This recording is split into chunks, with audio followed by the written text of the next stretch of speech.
Nous allons vous proposer une activité respectueuse de l'environnement et du climat à présent. Le sortilège est un immense jeu de rôle qui se différencie des autres par ses valeurs environnementales. Un parc de 30 hectares, zéro émission. Un cadre inattendu, la plus grande forêt urbaine de Bruxelles qui vous plonge dans un monde médiéval fantastique.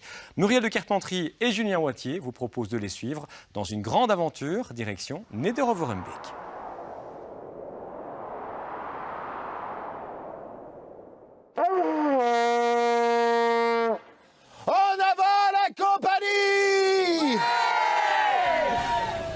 Une trentaine de personnes s'enfoncent dans la plus grande forêt urbaine de Bruxelles.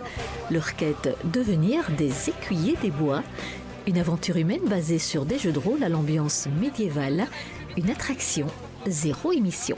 Nous sommes ici dans un bois, dans une forêt urbaine, dans laquelle la seule installation que nous avons est le tonneau percé, où nous avons malgré tout une toute petite installation électrique pour avoir juste un petit peu de lumière, de quoi se costumer, et un frigo de quoi sustenter les personnes. Et sinon, effectivement, il y a zéro émission. On invite également les personnes à ramener leurs déchets parce que nous n'avons pas de poubelle sur le site. Donc il y a vraiment toute une conscientisation sur l'importance de prendre soin de la biodiversité.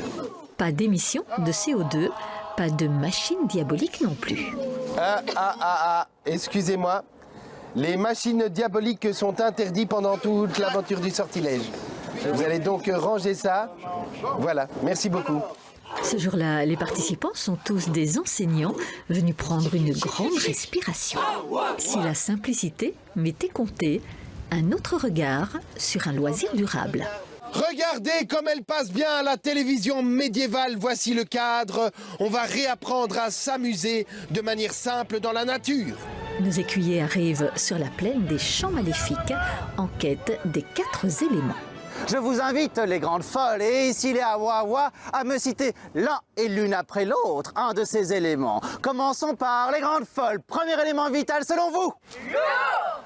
La terre, le feu, l'air. Veuillez mettre vos mains devant pour vous protéger. Et c'est parti, traverser la plaine. Les yeux bandés, nos écuyers tentent d'atteindre le bon totem. On était vraiment en cohésion, on s'entraidait l'une l'autre, on criait beaucoup, mais bon, on entendait bien le chef, donc c'était vraiment super. Il en faut peu pour être heureux. Il n'y a rien de mécanique, il n'y a rien d'électrique dans les jeux. Tout est artisanal, tout est entièrement créé, inventé aussi par nos acteurs qui viennent travailler ici. Ça, c'est aussi un des plaisirs du sortilège, c'est que comme c'est une aventure humaine, selon la personne que vous verrez, vous aurez une aventure différente. Parce qu'il y a différentes sorcières, il y a différents mages et il y a différents chevaliers. 1, 2, 3, sorcières! Oh, il y a un zombie là. En fait, les gens sont reconnectés à cette nature qui leur manque cruellement à Bruxelles. Et ici, on a un écrin de verdure incroyable. C'est vraiment la philosophie du sortilège de pouvoir réapprendre le plaisir avec 2 bouts de bois de faire une cabane, avec 3 feuilles de faire une potion magique. Et c'est fantastique de pouvoir les voir dans ce nouveau cadre auquel ils n'ont pas l'habitude. Le cœur vaillant et la démarche sûre, nos écuyers arrivent au Marais Puant.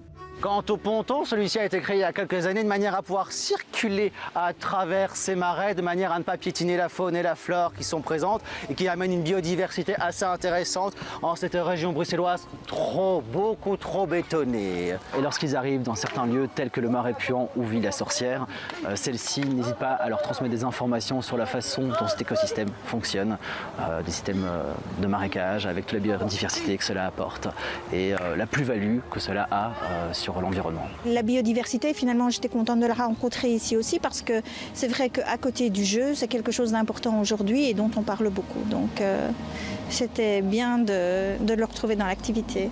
On balance des graines dans la tête des gens et qui vont peut-être à un moment germer, leur donner envie de pouvoir penser à autre chose que de vivre derrière un écran de télévision, derrière un smartphone et de pouvoir se dire qu'avec des choses simples, on peut se faire plaisir. Prendre du plaisir en improvisant la danse du feu. Franchir un accès avec un peu d'adresse et quelques bouts de bois.